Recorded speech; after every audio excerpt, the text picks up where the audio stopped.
All right, so, as someone prepping for the UPSC exams, you got to keep up with everything happening in the economy, right? Well, today we're going to deep dive into a pretty big change. Yeah. The proposal to scrap this 6% equalization levy on online ads. Exactly. Huge implications here. Absolutely. And what's really interesting here is what actually caused this. Okay. So this 6% equalization levy, or, EL as it's called, it's basically a direct tax on online ads from non-Indian companies. Right. And it was introduced through the Finance Act back in 2016, Okay. separate from your normal income tax. Right. Now they're saying they want to abolish it. Hmm. And this is part of a whole bunch of amendments in the Finance Bill 2025. Okay. But the big reason they're doing this is to avoid these retaliatory tariffs from the U.S. Oh, wow. Yeah, which are actually set to start really soon on April 2nd, 2025. So there's this real urgency to this whole thing. Absolutely. And just to remind everyone, we actually got rid of that 2% levy on e-commerce last year. Right. So the 6% on online ads was really the last big sticking point, Yeah, it became a huge issue internationally. It did.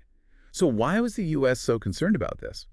Well, their main argument was that digital service taxes, like REL, they disproportionately impact their big tech companies. I see. The Googles and Facebooks of the world that just dominate online advertising. Right. They felt like it was directly targeting them unfairly. Okay. So this move to get rid of the EL, it's a direct response to all that pressure from them trying to, ease the trade tensions. For sure. And a lot of experts, they always saw the EL as a temporary thing anyway. Really? Yeah, until there's a global agreement on how to tax these companies. That makes sense. So this just brings more clarity for everyone involved then. Exactly. It gives these multinational companies more certainty. And it shows that India is willing to, play by the international tax rules. Okay. But that doesn't mean India is backing down from taxing the digital economy, right? Not at all. How so? No. We've got our own system here called Significant Economic Presence, or SEP.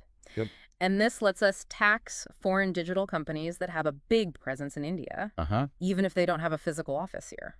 Interesting. So removing the EL, it's a part of a bigger picture. Exactly. Okay, I see. Now, are there any other important amendments in this finance bill that UPSC aspirants should know about? Oh, yeah, definitely. There are some changes that make it easier to invest in offshore funds that could have an impact on how capital flows in and out of the country. Interesting. And there's also a really important clarification about tax penalties on undisclosed income. Okay. The amendment now focuses specifically on total undisclosed income, which means penalties will only apply to income that was really hidden. I see. Not income that was previously declared. Got it. So it's a move towards a fairer system. Absolutely.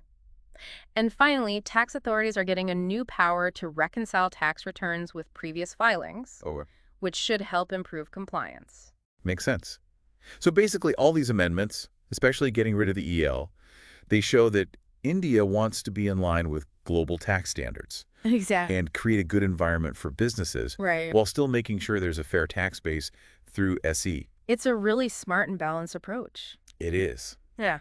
So for those of you preparing for the UPSC, it's crucial to understand these international tax dynamics and how India is responding to them. For sure. Think about it. How do you think this change in digital tax policy will affect India's future trade relationships? Yeah, that's a good question. And how about the growth of our own digital economy? Lots to think about. Absolutely. If you want to go deeper on topics like this that'll help you ace those UPSC exams, don't forget to like, subscribe, and leave a comment with your questions. Yeah, we love hearing from you. And remember, this deep dive was based on information from The Hindu. A great resource for staying informed. It is. All right, until next time. See ya. Bye. Bye.